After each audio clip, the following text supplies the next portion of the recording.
Ooh, check out this 1987 Gibson Les Paul Studio Standard. Oh, what's a Studio Standard, you ask? Well, you can see it has binding, and binding on the neck.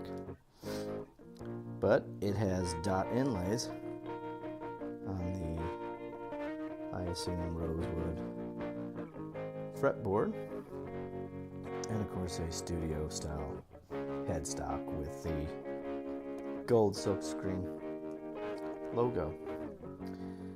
Now, this color is not factory Pelham blue.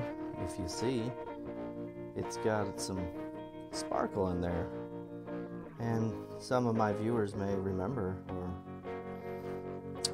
have seen this guitar on Trogley's guitar show. That's because I bought this from Trogley, and I scraped away the binding.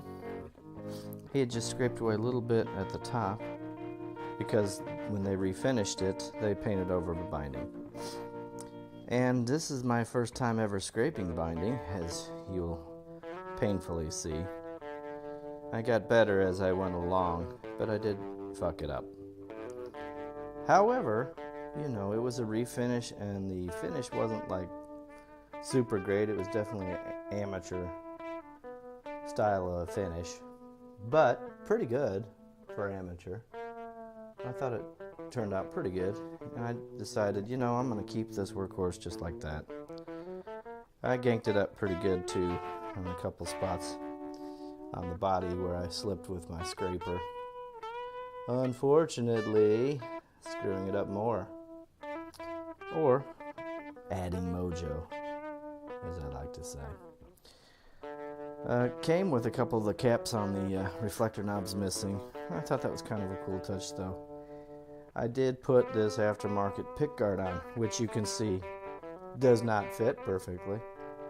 You don't really notice that. And again, I'm just taking this guitar, you know, as it is, and keeping it playable and just rocking it because I think it's cool, just like it is. And, you know, the binding does look really cool until you get right up on it. I did a pretty good job, but I mean, come on.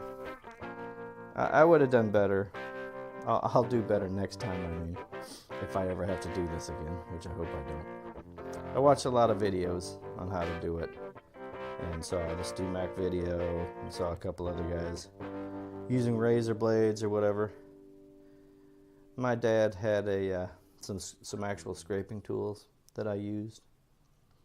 So, you know, hey, as they say, good enough, right?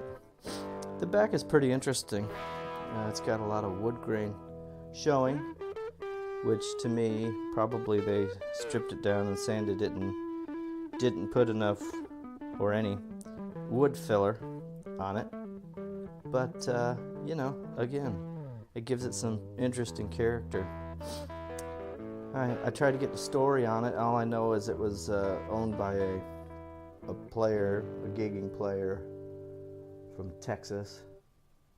And I had a picture Austin sent me of the guy playing it on stage, so that's kind of cool. But I didn't get a name of a guy. I'm sure he's not super famous. Maybe, though, if the owner sees this guitar, hit me up with a message and tell me about it. So that's the sound of this guitar playing in the background. I'm just going to add music to my videos with the guitars that I'm giving a once-over of to give you an idea how they sound. I'll do my best to mic those up, but make them sound good. You know, that's part of the problem of, hey, we want to hear how it sounds, is we get inevitably complaints about this, that, whatever. So just take it as it is, if you would. Pretty guitar though. Again, it's a really nice player, and those Tim Shaw pickups sound fantastic. This 1987 Gibson Les Paul Studio Standard.